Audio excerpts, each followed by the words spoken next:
창고의 어둠 속에서 여군 소위 윤서아는 쇠사슬에 거꾸로 매달린 채 고문을 당하고 있었다.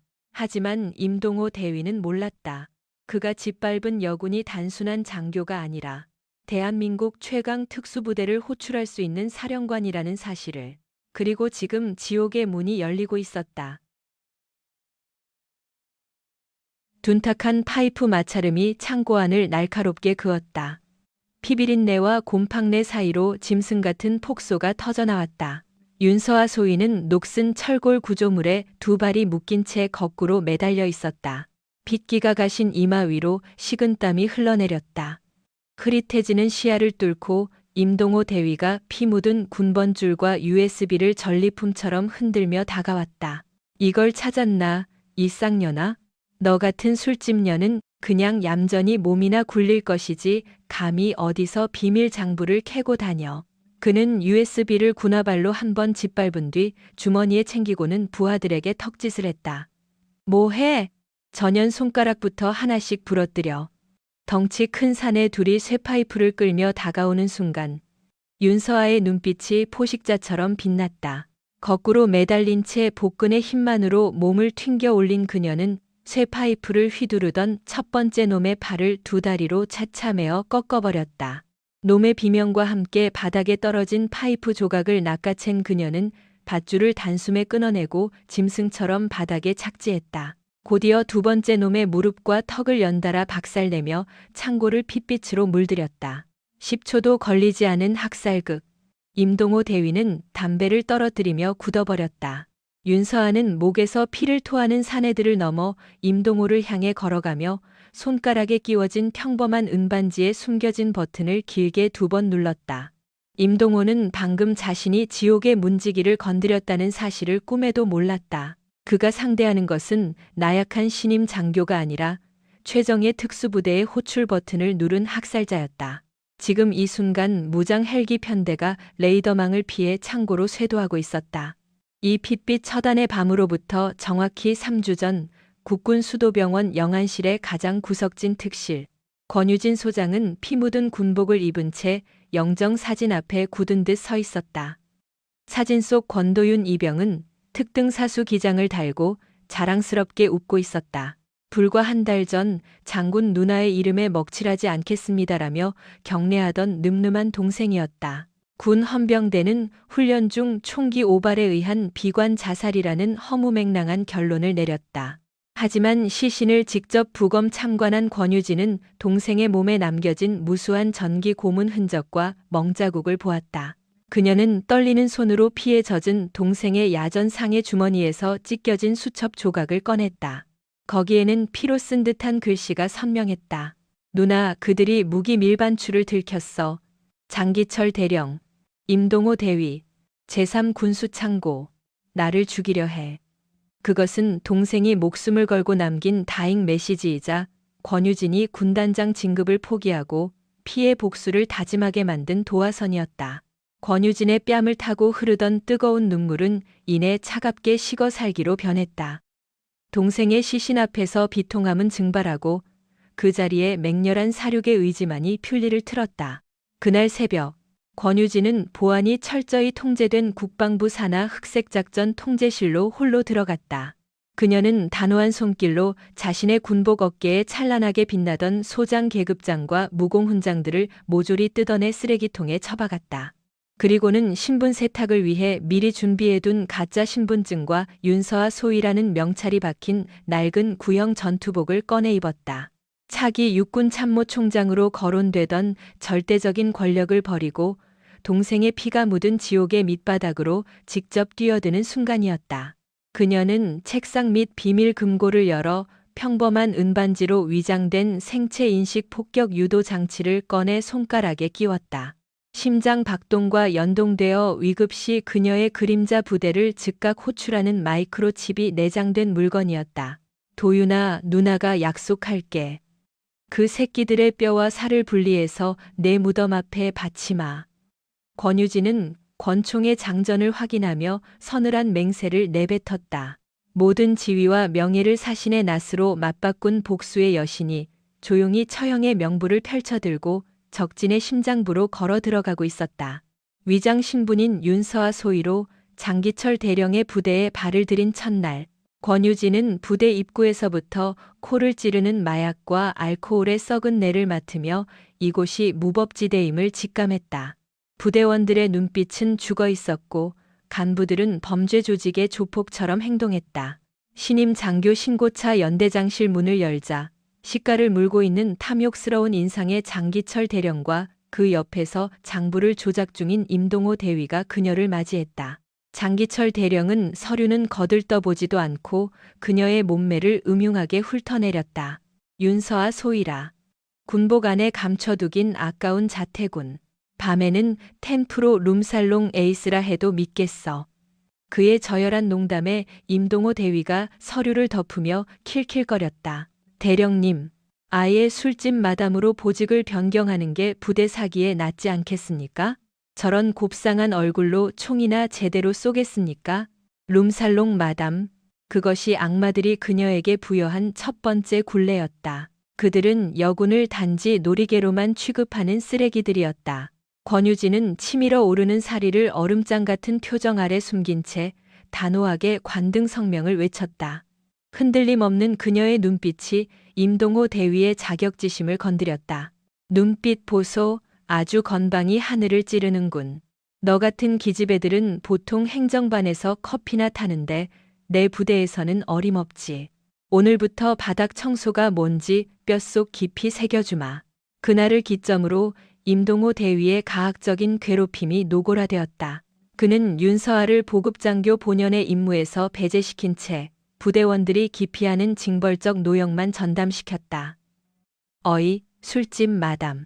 멍하니 서 있지 말고 저기 페타약통 100개 전부 사창고로 옮겨. 여자라고 질질 짜면 가만 안 둔다. 그는 성인 남성 2명이 들어도 버거운 페타약 박스 더미를 가리키며 윽박질렀다. 주변 간부들은 철저히 방관했다. 하지만 권유진은 침묵 속에서 특수부대 훈련으로 단련된 근력으로 무거운 탄약통들을 가뿐히 양손으로 드러날랐다.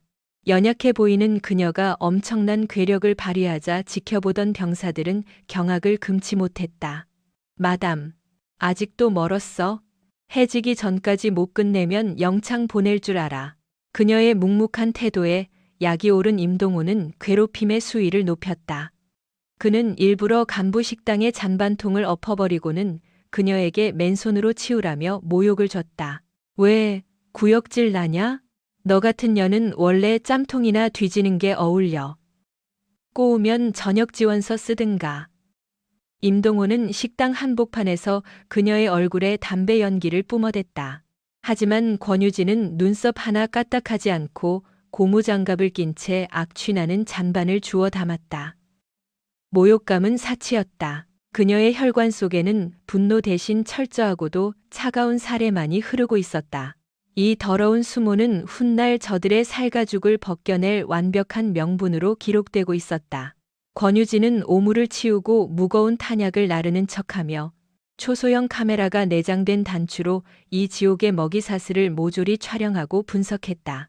장기철의 검은 돈을 세탁하는 자금줄, 임동호에게 마약을 공급하는 하수인, 그리고 매일 밤 구타당하는 힘없는 병사들의 명단이 그녀의 뇌리에 완벽히 각인되었다. 임동호는 그녀의 기계적인 순종에 도취되어 그녀가 완전히 길들여졌다고 오판했다. 그는 자신이 짓밟고 있는 구두닦이가 언제든 자신의 심장에 폭약을 꽂아 넣을 수 있는 최정의 암살자라는 사실을 상상조차 하지 못했다. 권유진은 달빛 아래서 전투용 나이프를 벼리며 숨을 죽였다.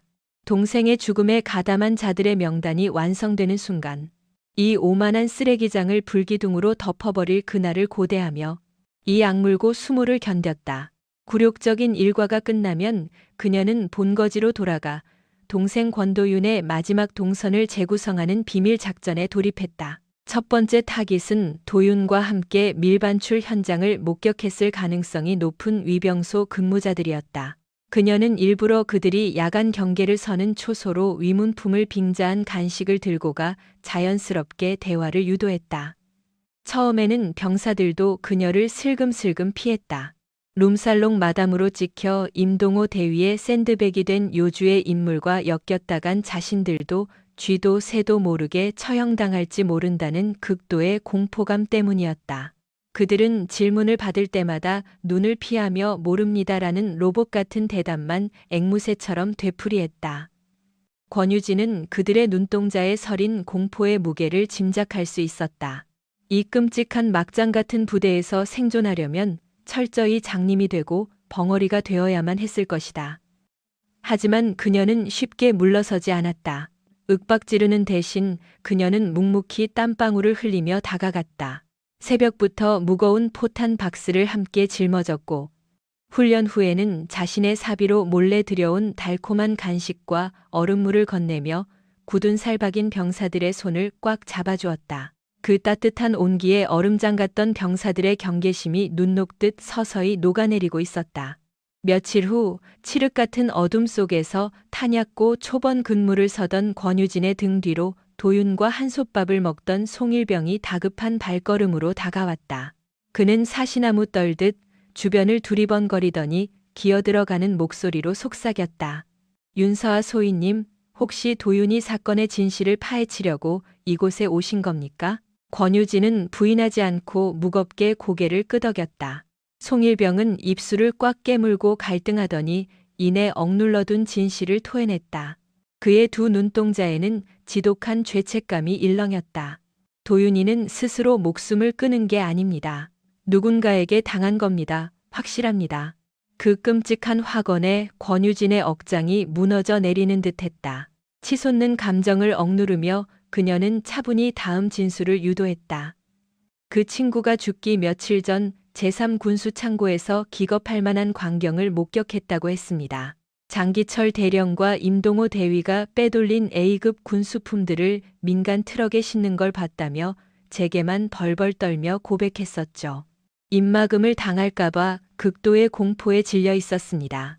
송일병의 눈시울이 붉어지며 굵은 눈물방울이 떨어졌다. 저는 그저 눈 딱 감고 잊어버리라고 화를 냈습니다. 계란으로 바위치기라며 도윤이의 입을 막은 건 바로 저였습니다. 제가 그 녀석을 죽음으로 내몬 거나 다름없습니다. 권유진은 무너져 내리는 그의 어깨를 단단히 감싸 안았다. 자책하지 마라. 송일병, 넌 살아남기 위해 발버둥 쳤을 뿐이다. 그날의 진실을 마저 들려다오. 송일병은 소매로 눈물을 거칠게 훔치고는 지옥 같았던 그 밤을 회상했다. 사건 당일 오후, 임동호 대위가 작전과로 도윤이를 따로 호출했습니다. 자정이 다 되어서야 내부반으로 돌아온 도윤이는 숨만 겨우 쉬는 송장꼴이었습니다. 군화발에 밟힌 듯 갈비뼈 쪽이 함몰되어 있었고 전투복은 피투성이었죠. 아무리 물어도 입을 굳게 닫은 채 침상 및 관물대 비밀칸에 피 묻은 봉투 하나를 필사적으로 쑤셔 넣는 것만 똑똑히 봤습니다. 그리고 이튿날 새벽 도윤이는 뒤산 배수로에서 차갑게 식은 채 발견됐습니다. 안개 속에 갇혀있던 진실의 윤곽이 소름 끼치도록 선명해졌다. 도윤은 그저 우연히 비리를 본 목격자가 아니라 그들의 숨통을 끊을 결정적 물증을 손에 쥔 고발자였다. 병영 부조리를 견디지 못한 우울증 자살이라는 발표는 짐승만도 못한 살인마들의 구역질 나는 시나리오에 불과했다. 권유진의 단전에서부터 피를 토할 듯한 분노와 피부치를 지키지 못한 뼈저린 회한이 화산처럼 터져나왔다. 억눌린 분노에 꽉 쥔 주먹 틈으로 붉은 피가 뚝뚝 떨어졌지만 그녀의 신경은 오직 복수를 향해 있었다. 그 녀석이 쓰던 관물대. 누군가 손을 댄 흔적은 없나? 네, 소위님. 헌병대 조사 이후 도윤이의 자리는 아무도 건드리지 않아 먼지만 쌓여 있습니다. 권유진의 흑요석 같은 눈동자에 서리빨 같은 살기가 감돌았다. 이제 타격점은 확실해졌다. 동생이 피와 살을 찢어가며 지켜낸 그 물증을 최우선으로 확보해야만 했다. 그것은 이 썩어 빠진 적폐의 온상을 잿더미로 만들 기폭제가 될 것이다. 그녀는 송일병의 용기에 깊은 경의를 표하며 그의 건빵 주머니에 보안 위성폰 번호가 적힌 방수 메모지를 은밀히 찔러 넣었다. 신변의 위협이 느껴지면 즉각 이 번호로 신호를 보내라. 너희들의 목숨은 무슨 일이 있어도 내가 사수한다. 이 다짐은 일개 보급 장교 윤서아 소위의 얄팍한 위로가 아니었다. 국가 기밀 작전을 통솔하는 대한민국 특수전사령부 권유진 소장의 피 끓는 맹세였다. 피해 숙청을 위한 거대한 체스판이 완성되는 순간이었다. 시계바늘은 다시 잔혹한 현재를 가리킨다. 동생이 남긴 마지막 이정표를 손에 쥔 권유진의 작전은 한층 더 공격적이고 정교하게 진화했다. 일과 시간 동안 그녀는 임동호가 던져주는 모욕적인 허드렛일까지 굽실거리며 처리해 그의 오만함을 한껏 부풀려 주었다. 그러나 달빛이 떠오르면 그녀를 따르는 병사들과 합심해 부대 전체의 전산망과 동생의 낡은 관물대를 샅샅이 뒤졌다. 병사들은 막사 내의 투명 인간처럼 활약하며 최고급 정보원이 되어주었다. 그들은 임동호 패거리의 순찰 패턴을 꿰뚫고 이중 금고에 보관되어 있던 기밀 장부의 복사본을 빼돌려 그녀의 손에 쥐어주었고, 그녀는 수면을 포기한 채 암호화된 내역들을 하나씩 해체해 나갔다. 도윤이 피로 쓴 단서들을 끈질기게 추적한 결과 마침내 장기철과 임동호의 추악한 자금줄이 백일하에 드러났다.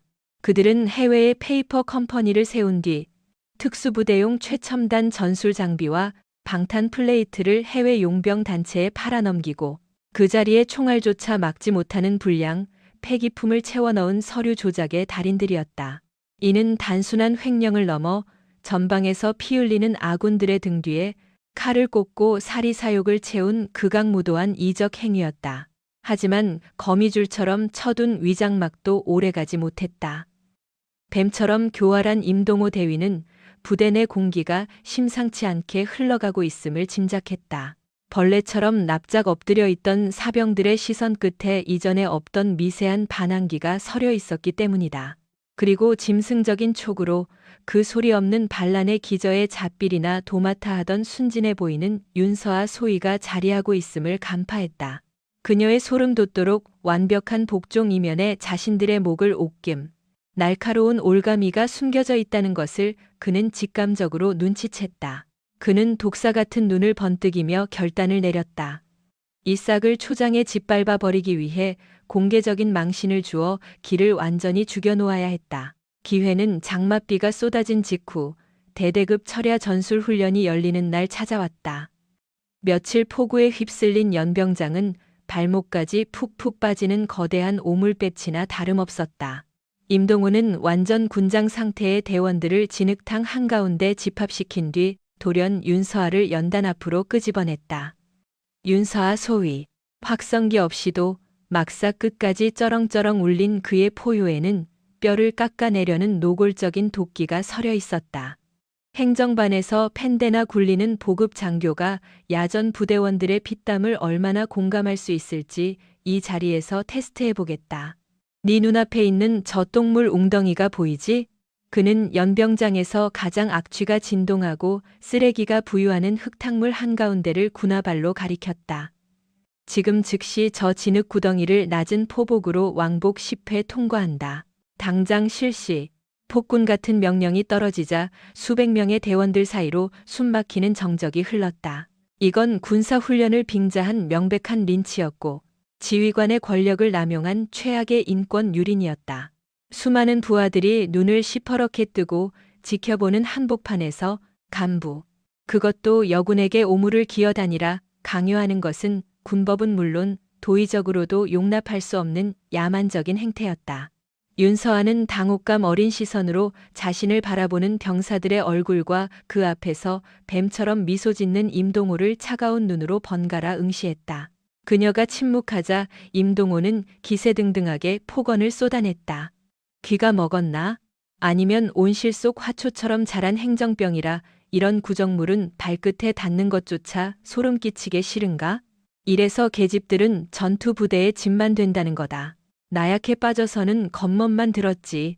그는 성차별적인 모욕을 퍼부으며 대원들 앞에서 그녀의 자존심을 갈기갈기 찢어 발기려 했다. 그러나 이어진 그녀의 행동은 임동호의 알량한 계산을 무참히 박살냈다. 윤서아는 입술을 깨물거나 항변하는 대신 턱끈을 단단히 조이고는 얼음장 같은 오물댐을 향해 몸을 날렸다. 그녀는 단 한 번의 찡그림도 없이 교범에 나오는 가장 완벽한 야전 포복 자세로 오폐수가 고인 진흙 바닥을 박박 기어가기 시작했다. 끈적한 구정물이 군복 안으로 스며들고 진흙 더미가 그녀의 코와 입을 막을 지경이었지만 앞을 향해 쏘아보는 그녀의 날카로운 안광은 한치의 흐트러짐도 없었다. 철옹성 같은 그녀의 태도에 임동호의 안면 근육이 수치심과 분노로 파르르 떨렸다.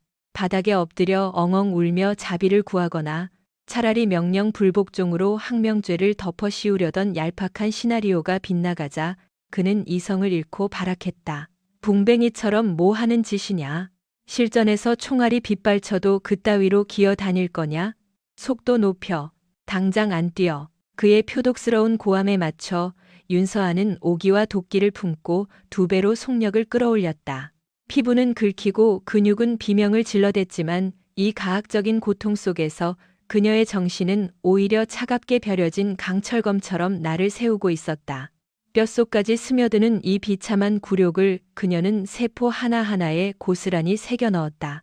이 치욕의 순간은 머지않아 임동호의 숨통을 단번에 끊어버릴 사형 선고장이 될 것이 분명했다. 주변을 둘러싼 수백 명의 부대원들은 마른 침을 삼키며 이 숨 막히는 광경에 압도되어 갔다. 한낱 동정표를 던지던 그들의 눈동자에 어느새 경건한 우러름이 차오르고 있었다. 부패한 권력의 무자비한 채찍질 앞에서도 스스로의 긍지를 지켜내는 범접할 수 없는 인간의 숭고한 투혼을 두 눈으로 똑똑히 목도하고 있었기 때문이다. 기어코 지옥 같은 10번의 왕복 포복이 종료되었다. 머리끝부터 발끝까지 진흙 오물로 도배가 된 윤서아는 툭툭 털고 일어나 임동호의 코앞에 당당히 섰다. 그녀의 형형한 눈빛은 심해의 포식자처럼 기조차 눌리지 않은 채 번뜩였다. 보고합니다. 윤서아 소위 하달받은 진흙탕 포복 10회 무사히 수행 완료했습니다. 기계처럼 흔들림 없는 그녀의 우렁찬 관등 성명에 임동호는 마치 자신이 수백 명 앞에서 따귀를 맞은 듯한 극도의 수치심을 느꼈다. 피가 거꾸로 솟은 그는 윤서아의 가슴팍을 거칠게 떠밀며 악을 썼다. 당장 내 눈앞에서 꺼져. 냄새나는 꼬락선이 다신 보이지 마라. 윤서아는 조금의 감정 동요 없이 절도 있게 거수경례를 마친 후 진흙 뚝뚝 떨어지는 몸을 이끌고 제자리로 돌아갔다. 그녀가 발걸음을 옮길 때마다 홍해가 갈라지듯 병사들이 자발적으로 좌우로 물러서 길을 열어주었다. 오물통 속에서 비참하게 구르면서도 끝내 고결함을 잃지 않은 진정한 군인을 향한 말없는 경배의 의식이었다. 임동호는 그녀를 바닥모를 나락으로 떨어뜨리려 했지만 이 사건은 도리어 윤서아를 연대 전체의 절대적인 구심점으로 격상시키는 결과를 낳았다. 쥐도 새도 모르게 자신의 무덤을 깊게 파버린 최악의 자충수였음을 그 미련한 사내는 꿈에도 상상하지 못했다. 진흙탕 린치 사건 이후 위기감을 느낀 임동호 대위의 의심은 광기로 변해갔다. 윤서아는 이제 귀찮은 피라미가 아니라 그들이 쌓아 올린 부정부패의 카르텔을 뿌리째 뽑아버릴 폭탄이라는 것을 뼛속 깊이 인지했다. 그는 특무대 출신의 신복들을 끈앞으로 풀어 24시간 내내 그녀의 숨소리 하나까지 집요하게 미행시켰다. 그녀가 숨겨진 퍼즐 조각을 찾기 위해 움직이고 있다는 것을 확신한 그는 결정적 단서가 수면 위로 올라오는 찰나를 노려 모든 것을 탈취할 사악한 덫을 조용히 깔아두고 있었다. 산전수전을 다 겪은 특수전 사령관 권유진이 그 조잡한 미행을 모를 리 없었다. 등골을 찌르는 불쾌한 시선들을 뻔히 느끼면서도 그녀는 철저히 속을 알 수 없는 미소로 위장하며 일상적인 스케줄을 소화해냈다. 그녀는 뱀눈들을 방심시킬 완벽한 타이밍을 노리고 있었다. 동생이 억울한 피를 흘리며 은닉한 스모킹건을 회수할 단 한 번의 카운트다운. 그 열쇠는 동생의 허름한 전투 수첩 속에 잠들어 있었다. 그녀는 감시망이 헐거워지는 새벽 시간마다 모스 부호와 암호문으로 뒤엉킨 동생의 피 맺힌 기록들을 끈질기게 분석해 들어갔다. 긴 싸움 끝에 마침내 군 작전용 작전지도 좌표와 일련 번호들 틈에서 진짜 의도가 해독되었다.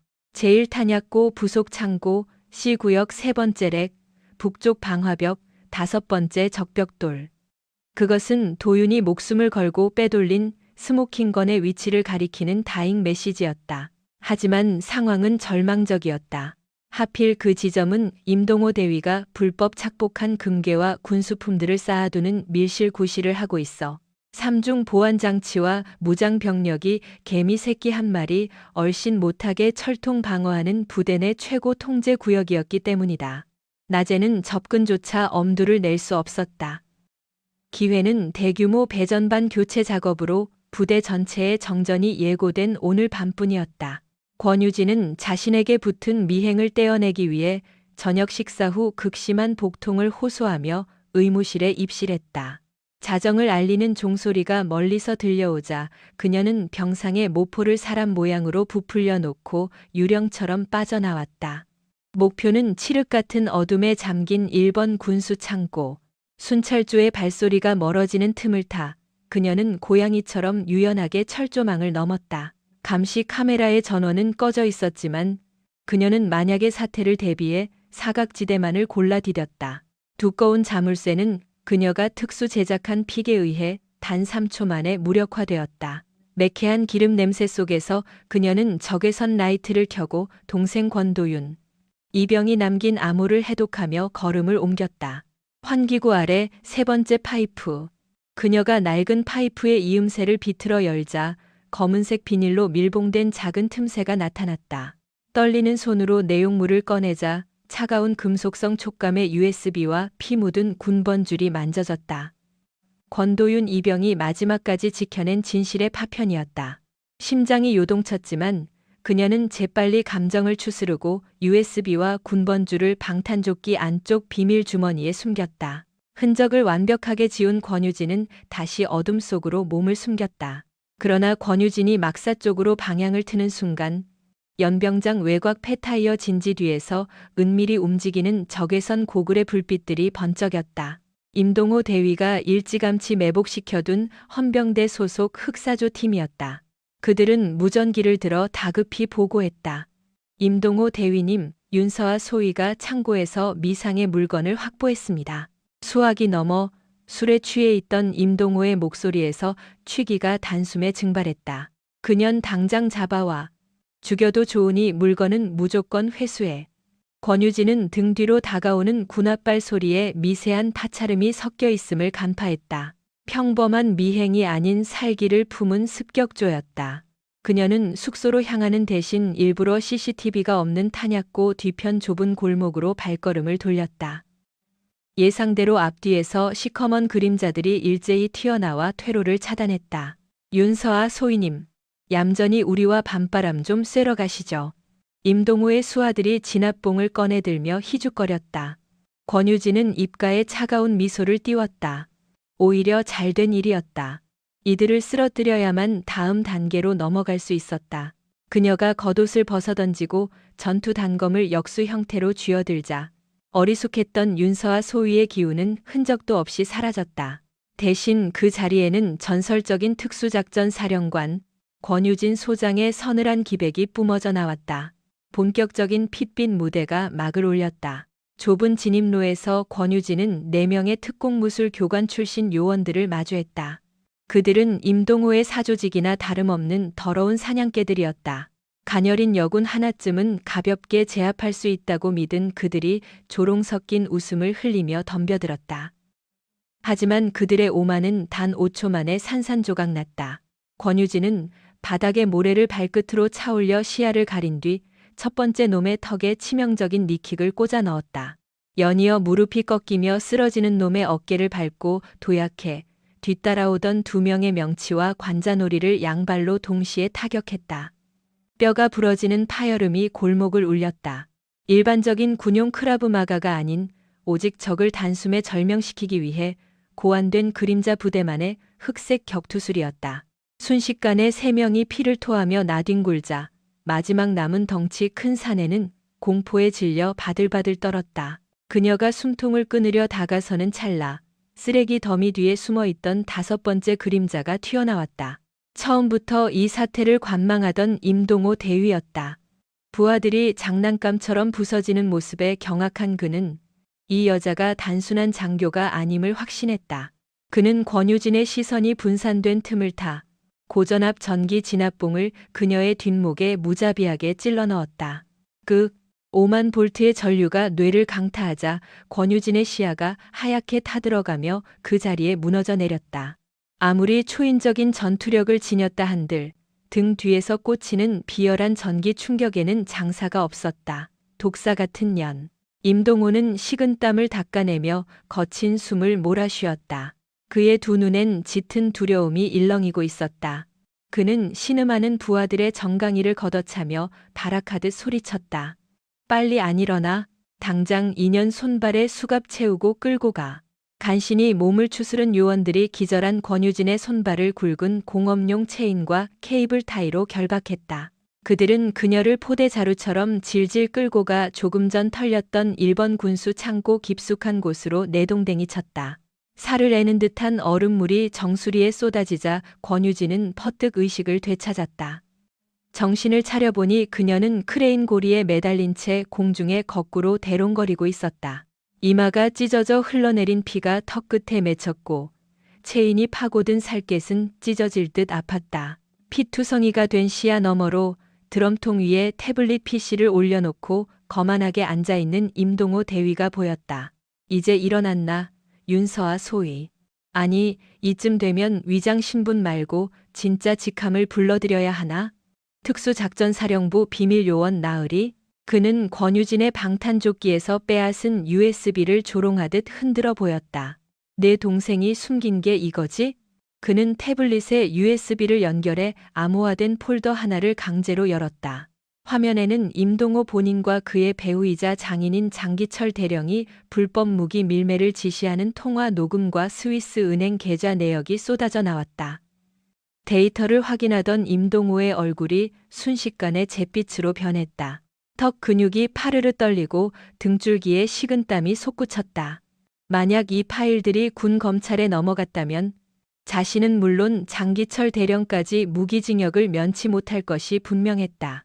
공포에 질렸던 그의 눈동자는 이내 광기 어린 사리로 번뜩였다.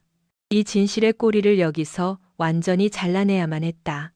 임동호는 태블릿을 던지듯 내려놓고 권유진의 코앞까지 다가왔다. 집념 하나는 대단해. 이딴 것까지 파헤칠 줄이야. 그래, 작전은 네가 이겼다.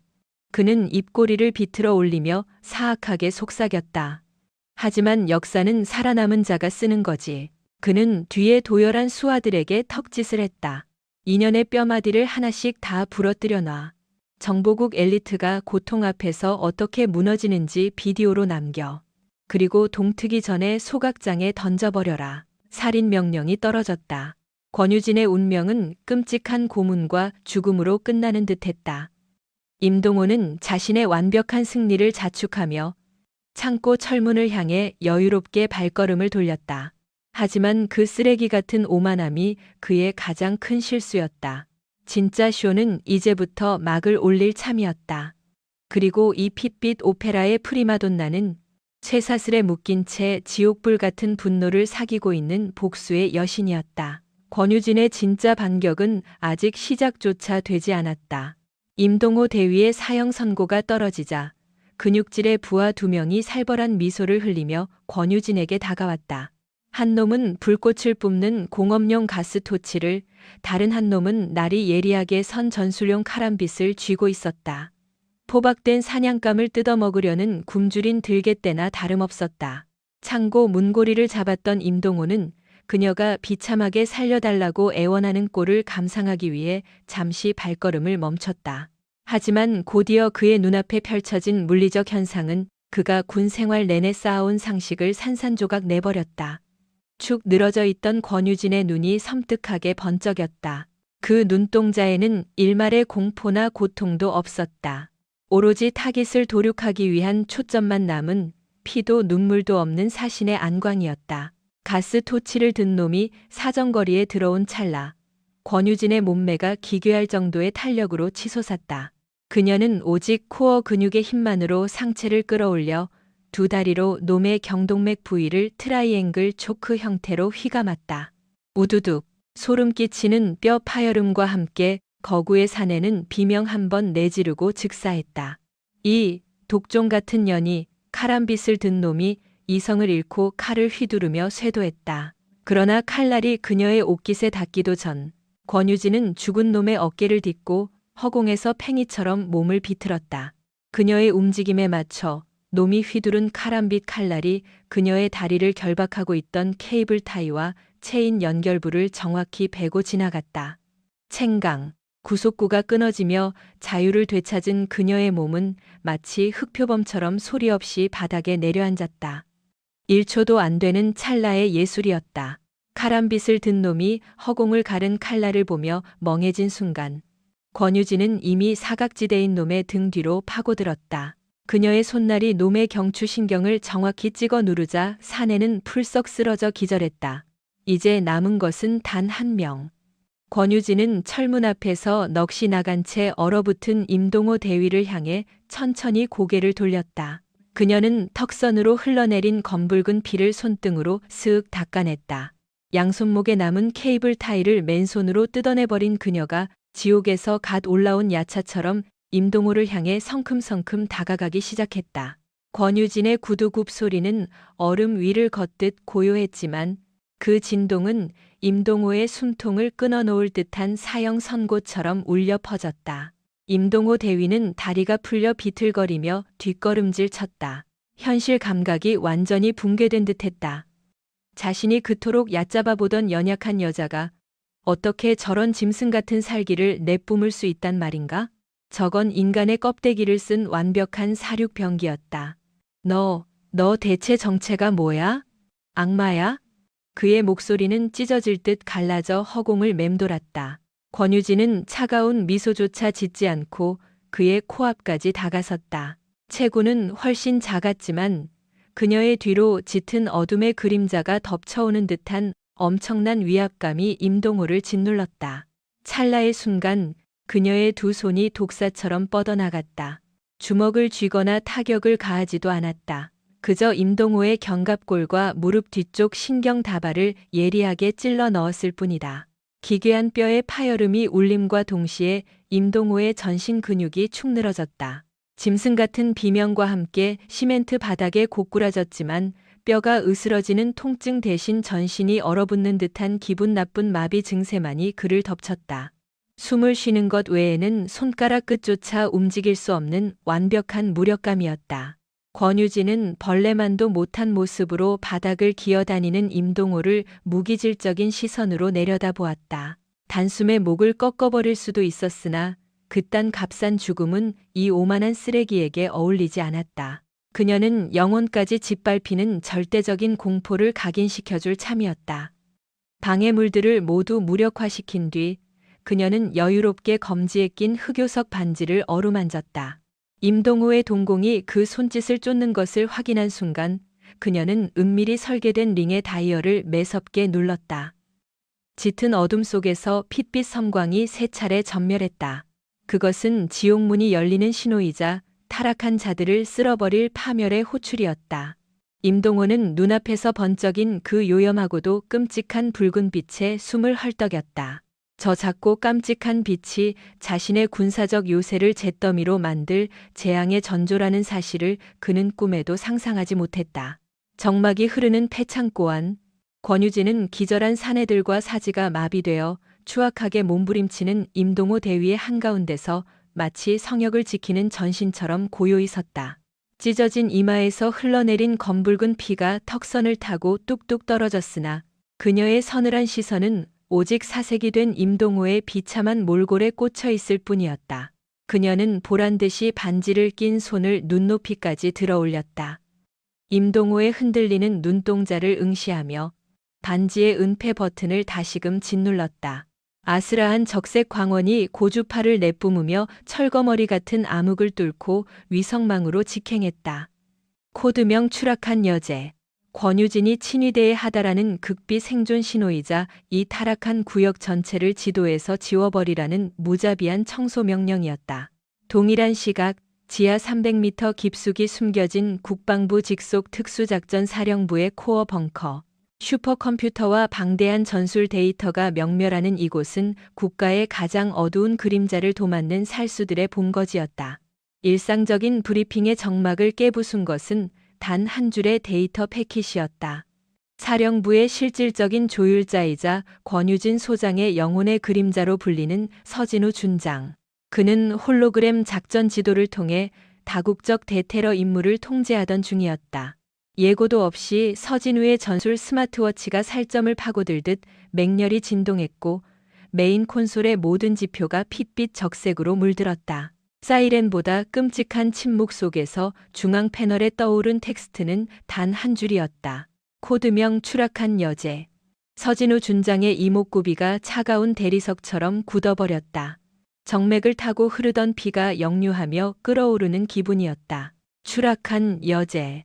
그것은 절대 권력자인 권유진 소장이 적의 고문실에 갇혔거나 심장이 쬐기 직전이라는 창설 이래 단 한 번도 발동된 적 없는 절망의 바코드였다.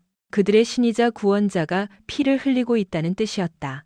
그러나 서진우의 눈동자엔 한 방울의 애도도 깃들지 않았다. 오직 무리를 건드린 적의 목덜미를 물어뜯으려는 광포한 야수의 살기만이 번뜩였다. 그는 짐승처럼 자리를 박차고 일어나 방탄유리가 깨질 듯한 굉음으로 울부짖었다. 비탄 따위는 없었다. 그곳엔 그저 세상을 잿더미로 만들 억눌린 사례만이 가득했다. 즉각적으로 국방부 장관의 한라인조차 패스한 독립 채널을 개방한 그는 지옥의 문지기 같은 낮고 소름 끼치는 음성으로 선언했다. 전 병력 묵시록의 폭풍 프로토콜을 즉각 가동하라. 그 불길한 명칭 하나에 통제실 요원들의 호흡이 멈췄다. 묵시록의 폭풍. 그것은 사령관의 생명이 경각에 달했을 때 군 통수권자의 재가조차 생략하고 위해를 가한 모든 유기체를 지도에서 삭제해버리는 그림자 부대 최악의 사륙 강령이었다. 건군 이래 단 한 번도 봉인이 해제된 적 없던 이 파멸의 카드가 마침내 테이블 위에 던져진 것이다. 서진우 준장의 후속 지시가 기관총처럼 쏟아졌다. 제1흑호 강습여단 실탄 한도 해제 후 완전 무장. 단 10분 내에 모든 블랙호크와 아파치를 상공에 띄운다. 우리의 여제가 피를 흘리고 있다. 찰나의 공백 뒤 그는 핏발선 눈으로 최후의 쨘기를 박았다. 그것은 인간성을 완전히 배제한 도살자의 선고와 같았다. 경로상에 존재하는 모든 거치장스러운 것들은 아군이라도 찢어버려라. 그것은 명백한 내부를 향한 반역이자 전면전 선포였다. 고요하던 산악지대 지하 요새가 굶주린 괴수처럼 기지개를 켜며 요동쳤다. 사나운 사이렌이 고막을 찢고 검은 베레를 쓴 수천 명의 인간 병기들이 살기를 뿜어내며 쏟아져 나왔다. 광활한 활주로에는 수십 대의 중무장 수송기와 밤하늘의 사신으로 불리는 스텔스 공격기들이 대기를 찢는 폭음을 뱉어냈다. 그들의 숭배 대상이자 살아있는 군신 권유진을 탈환하고 그녀의 터럭 하나라도 건드린 오만한 쓰레기들을 고깃덩이로 만들기 위해 조선 반도 역사상 가장 포악한 무리가 칼을 뽑아든 것이다. 밀폐된 창고 안의 임동호는 철저히 눈먼 장님에 불과했다. 그저 눈앞에 괴물 같은 여자가 누른 장난감 같은 다이얼이 어떤 미친 짓을 초래할지 막연한 두려움에 떨며 헛구역질을 할 뿐이었다. 자신이 쏜 작은 불씨가 한반도에서 가장 잔혹한 사륙 부대의 뇌관을 건드렸다는 사실은 꿈에도 모른 채 이미 밤하늘은 거대한 심연의 아가리를 벌리고 그들의 숨통을 끊기 위해 수직 강화하고 있었다. 권유진의 흑요석 반지에서 파멸의 코드가 송출된 지 단 20분. 장기철 대령이 군림하던 후방연대의 고요한 밤은 두 번 다시 돌아갈 수 없는 아수라장으로 변모했다. 초기엔 그저 지진의 전조 같은 미세한 파동에 불과했다. 그러나 불과 수초 만에 콘크리트 바닥이 쪼개지고 유리창이 박살날 듯한 살인적인 굉음이 병영 전체를 강타했다. 위병소에서 꾸벅거리던 초병이 기겁하며 고개를 들었을 때 은하수를 가리고 달빛마저 씹어 삼키는 새까만 강철의 포식자들이 구름을 찢으며 강림하고 있었다. 수십 대의 최신형 특수전 헬기와 아파치 편대가 사륙에 굶주린 맹금류처럼 연대 상공을 빈틈없이 포위했다. 기체에서 뿜어져 나오는 눈먼 십자포와 같은 탐조등 불빛이 대낮의 태양보다 독하게 연병장과 막사를 난도질하듯 훑어내렸다. 이것은 통상적인 불씨 검열 따위가 아니었다. 철저한 짓밟힘을 목적으로 한 무자비한 기습 점령이었다. 연대장실의 안락한 소파에서 위스키를 홀짝이던 장기철 대령은 건물을 통째로 뒤흔드는 지진파에 잔을 떨어뜨렸다. 어떤 미친 새끼들이 야밤에 지랄이야. 쌍욕을 뱉으며 블라인드를 걷어올린 그의 안색이 순식간에 잿빛으로 변했다. 절대 권력을 휘두르던 자신의 성체가 흑장미를 연상시키는 검은 무장 헬기대에 의해 철저히 도륙당하고 있었다. 이게 대체 반란이라도 일어난. 그의 입술이 채 닫히기도 전에 육중한 참나무 문짝이 시사 폭약과 함께 가루가 되어 날아갔다. 매캐한 화약 연기를 뚫고 칠흑 같은 전술 슈트를 덧입은 살수들이 유령처럼 쏟아져 들어왔다. 레이저 포인터가 장기철의 미간과 심장을 벌집처럼 교차하며 찔렀다. 손가락 하나라도 까딱하면 머리통을 날려버린다. 기계음보다 서늘한 선고였다. 평생을 후방의 왕으로 군림해온 장기철은 생애 처음으로 방광이 조여오는 사신의 한기 앞에서 비참하게 두 손을 치켜들었다. 동일한 초침, 연병장과 통신탑, 탄약고의 지붕 위로 특수로프를 탄 검은 악마들이 소나기처럼 강하했다. 권유진의 친위대이자 도살자들인 제1흑호 강습여단. 적의 혈관을 끊어버리는데 특화된 이 병기들에게 자비란 없었다. 이 순간만을 위해 수천 번 시뮬레이션을 돌린 듯 그들은 단 3분 만에 부대의 외부 통신 케이블을 절단하고 전력을 차단했으며 지휘 계통의 목줄을 완벽히 쥐어틀었다. 장기철의 수족들은 소리 한 번 지르지 못한 채 곤봉에 얻어맞고 묶였다. 거대한 군사 요새가 세상과 철저히 단절된 생지옥의 감옥으로 전락한 것이다. 이 피비린내 나는 기습의 진원지 제1특수 탄약창. 시멘트 바닥에서 경련하던 임동호 대위는 밖에서 융단 폭격처럼 울려 퍼지는 지옥의 교향곡에 바지를 적시며 헐떡였다. 먼지 쌓인 환풍구 틈새로 악마의 날개처럼 쏟아져 내리는 헬기대와 섬광탄의 궤적을 목격한 순간 그의 뇌리에 번개가 내리쳤다. 자신이 길가에 쓰레기 취급하며 희롱했던 그 다방 레지가 군부 최고의 맹수들을 부리는 절대자라는 기하말 진실을. 권유진은 여전히 피투성이인 채 창고 한가운데 성모 마리아처럼 기괴하고 아름답게 서 있었다. 자신이 불러낸 심판의 해일이 불경한 자들을 모두 익사시키는 광경을 은밀히 유희하는 타락천사 같았다. 곧이어 50mm 두께의 강철 방폭문이 굉음과 함께 구겨지며 떨어져 나갔다. 서진우 준장과 피에 굶주린 늑대 같은 친위대원들이 폭풍처럼 진입했다. 창고 바닥에 처참한 혈흔, 그리고 이마에서 선혈을 뚝뚝 흘리고 있는 그들의 군주를 발견한 순간 서진우의 이성 회로가 끊어졌다. 그는 즉시 허벅지에 찬글록을 뽑아들어 뱀처럼 기고 있는 임동호의 정수리에 쑤셔 박았다. 이 버러지 같은 새끼가 감히 우리의 신을. 방아쇠를 당기려던 찰나 권유진의 흰 손가락이 가볍게 허공을 갈랐다. 거더라 서준장. 빙하보다 서늘한 음성이 창고의 공기를 얼려버렸다. 진짜 사냥은 아직 시작도 안 했으니까. 그녀는 대원들이 무릎을 꿇고 바치는 순백의 타월로 무심하게 핏자국을 훔쳤다. 그리고는 짓밟힌 영토를 되찾고 학살을 명하려는 잔혹한 여황제처럼 서늘하고 우아한 발걸음으로 폐허가 된 문 밖을 나섰다. 그녀의 배후에는 마치 무적의 강철 성벽과도 같은 수백 명의 최정예 타격대가 굳건히 버티고 있었다. 이제 이 잔혹한 참극을 조장한 진짜 흑막을 눈부신 심판대 위로 끌어올릴 차례였다. 마침내 복수의 시계가 자정을 가리켰다. 연병장은 거대한 재판정으로 돌변해 있었다. 상공을 맴도는 수십 대의 공격 헬기가 쏟아내는 서치라이트가 연병장 한가운데에 무릎 꿇린 자들을 낱낱이 비췄다. 빛의 한가운데에는 무장 특수요원들에게 결박당해 차가운 진흙 바닥에 엎드린 장기철 대령과 지하 창고에서 짐승처럼 끌려 나온 그의 수양아들 임동호 대위, 그리고 그들을 따르던 부역자들이 있었다. 불과 1시간 전까지만 해도 이 부대 안에서 무소불위의 권력을 휘두르던 폭군들이었으나 이제는 이빨이 모두 뽑힌 채 처분을 기다리는 비참한 짐승떼에 불과했다. 장기철 대령은 망막을 찍고 들어오는 비현실적인 광경에 넋을 잃고 말았다. 밤하늘을 새까맣게 수놓은 헬기 편대, 짐승 같은 살기를 내뿜는 흑복 차림의 정예부대, 그리고 그 폭풍의 눈 한가운데에 우뚝 선 한 여자. 그는 자신의 시력을 의심하며 눈을 비볐다.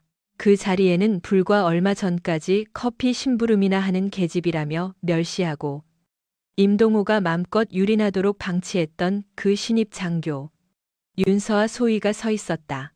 그러나 지금 그녀에게서 과거의 연약한 흔적 따위는 찾아볼 수 없었다. 이마에서 흘러내린 선혈이 뺨을 타고 굳어 섬뜩한 흉터처럼 보였음에도 그녀의 자태는 전장의 신마냥 오만하고 꼿꼿했다. 그녀의 두 눈은 얼어붙은 심해처럼 서늘하게 빛났고 그 속에는 일개 병사가 아닌 제왕의 압도적인 패기가 번뜩이고 있었다. 무엇보다 장기철을 경악하게 만든 건 그녀를 호위하듯 검은 산맥처럼 늘어선 수백 명의 전투원들이었다. 그들은 오로지 그녀의 턱짓 하나에 목숨을 걸 준비가 된 맹견들과 같았다. 장기철 대령의 이성은 산산조각이 났다. 저 여자의 진짜 정체는 무엇인가? 일개 소위 따위가 어찌 청와대와 국방부 직속의 비밀 부대를 통솔한단 말인가? 그는 이 현실이 차라리 지독한 환각이기를 미친 듯이 기도했다. 권유진은 굳게 입을 다문 채 꿇어앉은 장기철 대령을 향해 사신처럼 다가갔다. 그녀의 육중한 전투화가 모래바닥을 지식이며 내는 파열음만이 쥐죽은 듯 고요한 연병장을 섬뜩하게 울렸다. 대령의 코앞에서 걸음을 멈춘 그녀의 태도에 상관에 대한 예우 따위는 증발한 지 오래였다. 오직 사랑하는 혈육을 사지로 몰아넣은 짐승을 향한 짙은 혐오와 살해만이 눈동자에서 번뜩였다. 장기철 대령. 마침내 권유진의 입술이 열렸다. 쇳덩이처럼 차갑고 건조한 음성이었다. 이제 네가 어떤 함정에 빠졌는지 감이 오나? 그녀의 나직하고도 소름 끼치는 물음이 장기철의 얄팍한 이성을 갈기갈기 찢어놓았다. 극도의 공포에 질린 그는 사시나무 떨듯 떨며 간신히 쉰 목소리를 토해냈다. 너 도대체 내년 정체가 뭐야? 그것이 발악하는 패자의 유일한 외침이었다. 그리고 그 질문의 대가로 그는 자신의 남은 숨통마저 끊어버릴 참혹한 진실의 구렁텅이로 떨어질 참이었다. 권유진은 곧장 대답하는 대신 고개를 들어 충성스러운 자신의 대원들과 혼비백산한 연대 병력들을 천천히 훑어보았다.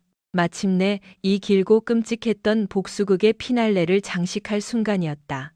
그녀의 창백한 입술 위로 타오르는 얼음처럼 서늘한 미소가 번졌다. 마치 심판의 날을 선고하는 사신과도 같은 표정이었다. 장기철 대령의 단말마 같은 외침이 공기 중으로 흩어지기가 무섭게 그의 등 뒤에서 지축을 울리는 절도 있는 군화 소리가 울려 퍼졌다. 권유진의 오른팔이자 최측근인 서진우 준장이었다. 그는 엎드린 장기철을 쓰레기 보듯 지나쳐 권유진의 정면에 섰다. 숨죽인 수백 명의 병사들과 사색이 된 장기철 부자가 쳐다보는 가운데 서준장은 칼로 챈 듯 완벽하고 각 잡힌 거수경례를 올렸다. 그의 입에서 터져나온 보고는 단순한 군사 구호가 아니었다. 그것은 절대 군주에게 바치는 열렬한 맹세이자 폭풍 같은 선언이었다. 보고합니다, 사령관님. 제1특수임무여단 작전구역 완전 장악했습니다. 사령관. 그 단어 하나가 연병장의 공기를 꽁꽁 얼려버렸다. 장기철 대령의 뇌세포는 방금 들은 단어의 뜻을 이해하기를 거부하며 마비되었다. 사령관이라니? 커피나 타나르던 저 천박한 계집애가 사령관이라고? 말도 안 되는 헛소리다. 권유진은 서진우 준장의 절도 있는 경례를 짧은 목례로 받았다. 이윽고 모든 마침표를 찍기 위해 장기철에게로 다시 시선을 내리꽂았다. 그녀의 동공은 일말의 온기조차 메말라버린 절대영도의 빙벽과도 같았다. 고요하게 열린 그녀의 입술 사이로 흘러나온 음성은 낮았지만 연병장의 집안을 쪼개버릴 듯한 육중한 파괴력을 품고 있었다. 나는 권유진은 잠시 호흡을 고르며 진흙탕을 뒹구는 임동호와 혼이 빠져나간 장기철을 번갈아 응시했다. 너희 벌레 같은 놈들이 쥐도 새도 모르게 파묻으려 했던 그 여자다. 그녀는 가슴팍에 붙어있던 윤서아라는 위장 명찰을 거칠게 뜯어내어 흙바닥에 내동댕이 쳤다. 대한민국 국방부 직속 특수작전사령부 사령관 권유진 소장이다. 투스타 별 2개. 그것도 국가 최강의 살인 병기들을 지휘하는 정점의 사령관. 장기철 대령은 마치 누군가 시신경을 끊어버린 것처럼 눈앞이 새까맣게 물들었다. 혈관 속의 피가 단숨에 증발하는 듯한 경악. 자신이 대체 어떤 태산 같은 괴물을 건드렸는지 뼛속 깊이 깨닫는 순간이었다. 그는 힘없는 초급 장교를 짓밟은 게 아니었다. 대한민국 군부 전체가 호위하는 거대한 용의 영린을 후벼판 것이었다. 그러나 그녀가 감춘 진짜 카드는 아직 남아있었다. 장기철의 너덜너덜해진 이성을 완전히 분쇄해버릴 세상에서 가장 서늘하고 끔찍한 마지막 진실이 그녀의 입술을 타고 흘렀다. 그리고 내놈들의 더러운 손에 찢겨 죽은 구 권도윤 이병의 유일한 피부치다. 거대한 퍼즐의 마지막 조각이 맞춰졌다. 별을 단 사령관이 왜 굳이 위장 신분으로 이 지옥불에 뛰어들었는지, 그 숱한 모멸과 수치를 어떻게 얼음처럼 씹어 삼켰는지, 왜 그녀의 사리가 이토록 징그럽게 철저한지. 장기철 대령의 입에서 짐승의 단말마 같은 비명이 터져나왔다. 그의 영혼은 그 자리에서 잿더미가 되었다. 곁에 널브러진 양아들 임동호 역시 그 선고를 듣는 순간 공포를 초월한 무적행의 절망 속으로 처박혔다. 그들이 재미삼아 짓밟았던 이름 없는 훈련병 하나가 대한민국에서 가장 자비 없는 복수의 화신을 깨운 기폭제였음을 뼈저리게 깨달았지만 이미 지옥문은 열린 뒤였다. 권유진은 벌레만도 못한 그들에게서 시선을 거두었다. 그리고 측근을 향해 서리빨 같은 최종 지시를 하달했다. 저 쓰레기들을 즉각 구속하라. 연대장실의 모든 하드디스크와 기밀 문서를 압류하고 현 시간부로 이 부대의 전 지휘권은 사령관인 내가 직접 통제한다. 명령 받들겠습니다. 사령관님. 특수작전 요원들이 기계처럼 빠르고 정교하게 움직였다. 이미 넋이 나가버린 장기철 부자와 그 수하들의 손목에 차가운 강철 수갑이 채워졌다. 철컥 하고 맞물리는 쇳소리가 그들의 완벽한 종말을 고하는 장송곡처럼 밤 공기를 갈랐다. 길고 길었던 사냥이 끝났다. 혈육의 핏값을 받아내기 위해 자진해서 악마의 소굴로 기어들어온 누이는 마침내 타락한 군주들의 숨통을 끊고 피 묻은 옥좌를 찬탈했다. 이제 남은 과업은 이 썩은 내 진동하는 부대에 깊게 뿌리내린 오물의 찌꺼기들을 모조리 불살라 정화하는 것뿐이었다. 권유진의 처형식은 단순한 개인적 원한의 해소로 끝날 성질이 아니었다. 그녀는 이 부대의 혈관까지 파고든 부조리와 폭력의 악습을 수백 명의 장병들 면전에서 철저히 난도질해버릴 작정이었다. 두 번 다시 제2의 희생자가 나오지 않게 하려면 그 뿌리부터 소각해야 했다. 그녀가 턱끝으로 신호를 보내자 서진우 준장이 지하 창고에서 회수한 동생의 혈흔이 엉겨붙은 USB를 치켜들고 연병장 중앙 사열대로 향했다. 통신 특기병들이 민첩하게 달라붙어 그 작은 저장 매체를 부대 중앙 방송망에 직결시켰다. 연병장의 도열한 장병들은 거대한 폭풍 전야의 침묵 속에서 침을 꿀꺽 삼키며 사열대를 주시했다. 권유진은 오랏줄에 묶인 장기철과 임동호를 멸시어린 눈으로 내려다보며 선고했다. 너희들이 군림하며 저지른 쓰레기 짓거리들을 너희가 짓밟았던 병사들의 두기로 똑똑히 감상하게 해주마. 그녀의 손가락이 떨어짐과 동시에서 준장이 키보드를 3개 내리쳤다. 직후 초대형 스피커를 찢을 듯한 거친 잡음과 함께 악마들의 추악한 민낯이 부대 전체에 생중계되기 시작했다.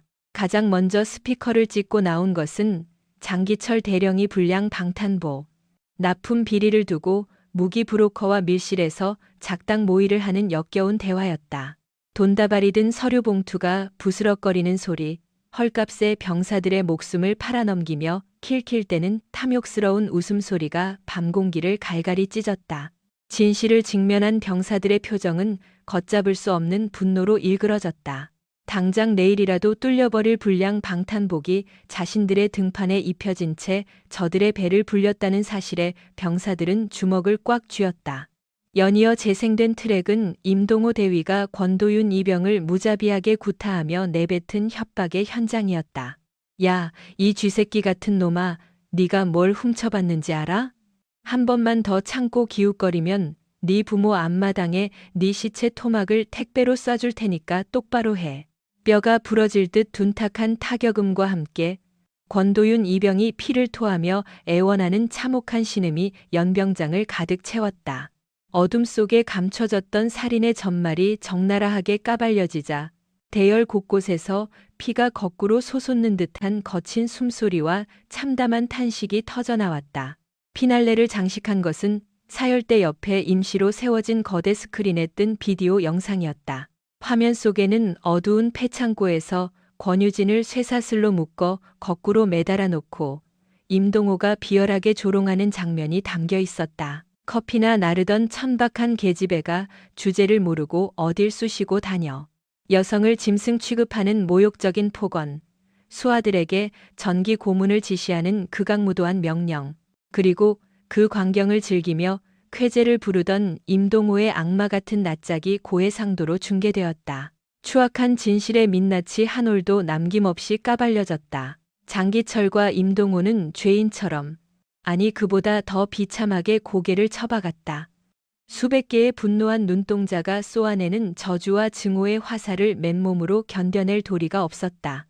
그토록 철권 통치를 휘두르며 쌓아올린 가짜 권위가 다름 아닌 자신들의 목소리와 찌그러진 얼굴에 의해 가루가 되어 날아가는 것을 그저 무기력하게 지켜볼 뿐이었다.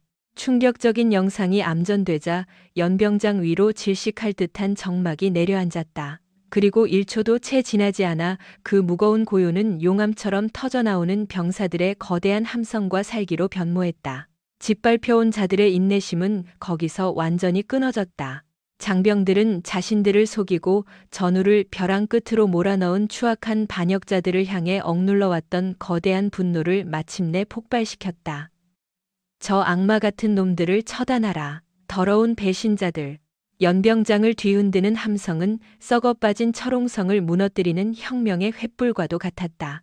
권유진은 요동치는 군중을 차분히 응시하다가 확성기를 움켜쥐고 서늘한 목소리로 외쳤다. 여기 너희가 저지른 끔찍한 피의 증거들이 있다. 너희는 이제 입을 열 자격조차 박탈당했다. 그녀는 차가운 은빛 수갑에 묶여 공포에 질린 장기철과 임동호를 향해 무자비한 일가를 날렸다. 너희들의 목숨줄은 군사법정의 단두대 위에서 결정될 것이다. 하지만 그곳에 끌려가기 전에 너희가 짓밟았던 이 젊은 청춘들의 분노, 어린 눈동자를 뼈저리게 새겨둬라. 너희의 죄악이 얼마나 끔찍한 재앙이었는지 죽어서도 잊지 마라. 그녀의 신호에 맞춰 완전 무장한 특수 요원들이 두 사람의 뒷덜미를 거칠게 잡아 끌었다. 그들의 처참한 몰락을 수백 명의 장병들이 쏘아보는 매서운 눈빛이 마치 지옥불처럼 집어삼킬 듯 뒤쫓고 있었다. 추악한 진실이 낱낱이 드러난 연병장에는 억울하게 눈감은 원혼들을 달래기라도 하듯 매서운 새벽 서리가 내려앉고 있었다. 건군 이래 전대미문의 부패 스캔들로 명명된 장기철 게이트 군사재판은 온 국민의 끓어오르는 분노 속에 속전속결로 전개되었다. 국방부 특별수사단 및 재판부는 권유진 소장이 목숨을 걸고 확보한 비밀 장부와 생존 장병들의 피 맺힌 증언을 교차 검증하며 이들의 파렴치한 만행을 낱낱이 파헤쳤다. 재판의 양상은 모두의 예상을 뛰어넘을 만큼 가혹하고 치열했다. 주동자인 장기철 전 대령과 임동호 전 대위는 고작 비자금을 조성하고 군수품을 횡령한 잡범들이 아니었다. 그들은 자신들의 검은 카르텔을 지키기 위해 무고한 병사들을 사고로 위장해 처형했고 비밀을 파헤치려던 군 간부들을 납치해 잔혹하게 고문까지 자행한 악귀들이었다. 이는 국가 안보를 뿌리째 뒤흔드는 절대 용인될 수 없는 극악무도한 반란 행위로 규정되었다. 재판장은 분노가 서린 얼굴로 군형법상 최고 형량을 엄숙히 낭독했다. 피고 장기철, 그리고 임동호에게 상관 암살 교사, 무고한 장병 학살, 군사기밀 유출 및 내란 목적 살인 혐의를 모두 인정하여 법정 최고형인 사형을 선고한다. 탕탕탕. 무거운 법봉 소리가 정적을 깨고 울려 퍼지자 오만했던 장기철과 임동호의 낯빛은 순식간에 잿빛으로 변해버렸다. 평생 면죄부를 쥘 수 있을 거라 자만했던 그들에게 교수대라는 단어는 소름 끼치는 지옥의 메아리와 같았다. 그들은 바닥에 뒹굴며 살려달라고 애원했으나 무장 헌병들의 굳센 팔에 포박된 채 형장 대기실로 비참하게 끌려갔다. 그토록 탐닉했던 금괴와 인맥은 그들의 목을 옥죄는 단단한 동아줄이 되어 돌아왔을 뿐이다. 하수인 역할을 했던 장교와 부사관들 역시 내란 동조죄로 무기징역과 30년 이상의 징역형 폭탄을 맞고 빛 한 줌 없는 독방에 수감되었다. 군복을 입은 채 피바람을 일으켰던 악당들의 최후는 일말의 동정심도 허락되지 않은 채 처절하게 막을 내렸다. 지은 죄의 깊이만큼 끔찍한 죄값을 치르게 된 것이다. 재판정 맨 뒷자리 구석 권유진은 미동조차 없이 그들의 파멸을 두 눈에 새겼다. 환희도 오열도 비치지 않는 그녀의 건조한 표정 이면에는 지독한 허탈감이 맴돌았다. 품속에 고이 간직한 낡은 인식표를 어루만지며 그녀는 마음속으로 읊조렸다. 도윤아, 누나가 약속 지켰어. 길고 처절했던 피의 궤적이 마침내 종지부를 찍었다. 피바람이 거친 후 권유진은 묵묵히 특수전사령부 총사령관 집무실로 복귀했다. 한때 위장 신분이었던 윤서아 소위의 껍데기를 완전히 벗어던진 그녀는 이제 군 수뇌부마저 경외하는 철의 여인 권유진 소장으로 우뚝 섰다. 피부치의 원한을 갚는 개인적 사투에서 시작된 그녀의 행보는 결과적으로 투하 터진 군부 카르텔을 일망타진하는 혁명으로 이어졌고 이름 없는 장병들의 가슴에 정의가 살아있다는 뜨거운 불씨를 지펴냈다. 그녀가 쏘아올린 신호탄은 국방부 전체에 지진과도 같은 개혁의 바람을 몰고 왔다. 정부 차원의 대대적인 특별감사가 시행되었고 악습과 병영 부조리를 발본색원하는 새로운 군인권법이 제정되었다. 또 다른 권도윤의 희생, 그리고 제2의 장기철의 탄생을 막기 위해 권유진은 복수의 칼날을 거두고 치유의 손길을 내밀었다. 사제를 전부 헌납한 그녀는 동생의 이름을 내건 권도윤 인권센터를 창설했다. 이 기관은 군 내부의 가혹행위 피해자들을 즉각 구출하고 막강한 변호단과 트라우마 치료진을 무상으로 투입하는 군인들의 철옹성 같은 안식처로 자리매김했다. 그토록 비통했던 동생의 죽음은 헛된 죄로 흩어지지 않고 부조리한 시스템을 정화하는 숭고한 미랄이 되어 새로운 생명력으로 피어난 것이다. 반년의 시간이 흐른 늦가을 국립현충원의 눈부신 하늘 아래 수만 개의 묘비가 도열한 고요한 성지. 권유진은 초임 장교 시절의 초심을 연상케 하는 빳빳한 부동자세로 자그마한 대리석 묘비 앞에 섰다. 그곳에는 그녀의 유일한 빛이었던 육군 이병 권도윤이라는 훈장이 뚜렷이 새겨져 있었다. 어둠 속에 숨어 칙칙한 사복을 걸쳤던 과거와 달리 이제 그녀의 양어깨에는 투명하게 빛나는 투스타 소장 계급장이 위풍당당하게 얹혀 있었다. 그녀는 상처 하나 없는 깨끗한 하얀 국화 다발을 비석 아래 헌화했다. 눈물 자국은 이미 마른 지 오래였다. 대신 폭풍우를 견뎌낸 자 특유의 맑은 평온함, 그리고 동생을 향한 애틋함이 깃든 온화한 미소가 자리 잡고 있었다. 차가운 묘비를 따스한 손길로 쓰다듬으며 그녀는 바람결에 인사를 띄웠다. 도윤아, 누나가 전부 끝냈어. 이젠 무거운 짐 다 내려놓고 편히 자렴. 마치 그 애달픈 독백에 대답하듯 어디선가 포근한 갈바람이 불어와 국화꽃 향기를 하늘 높이 퍼뜨렸다. 천상에 닿은 동생이 미소 지으며 보내는 위로의 손길 같았다. 지옥행 열차 같던 피의 복수극은 완전히 막을 내렸다. 이제 그녀의 어깨에는 동생의 못다한 청춘과 자신이 구원해낸 수많은 젊은이들의 희망이 얹혀 있었다. 권유진은 미련 없이 뒤를 돌아 희망찬 일출이 기다리는 연병장을 향해 힘찬 발걸음을 내디뎠다. 그녀가 걸어가는 길 위로 찬란한 황금빛 햇살이 길을 터주고 있었다. 참혹한 지옥의 밑바닥에 도사린 악귀를 박멸하기 위해 때론 스스로가 무자비한 피의 심판자가 되어야 하는 가혹한 순간이 존재합니다.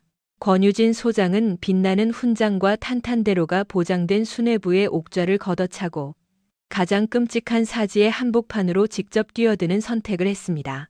이는 혈육을 잃은 슬픔에서 비롯된 사적 제재를 넘어 거대한 거짓의 장벽을 부수기 위한 한 인간의 경건한 십자군 원정이었습니다. 이 장엄한 서사시는 우리에게 묻습니다. 진정한 리더의 자격이란 과연 무엇인가? 방탄 유리가 처진 벙커 안에서 작전 지도나 가리키는 자는 리더가 아닙니다. 흙먼지 뒹구는 진흙탕 속으로 기어들어가 부하들의 찢어진 상처를 꿰매주고 그들을 살리기 위해 기꺼이 총알바지를 자처하는 자야말로 우리가 우러러봐야 할 참된 사령관입니다.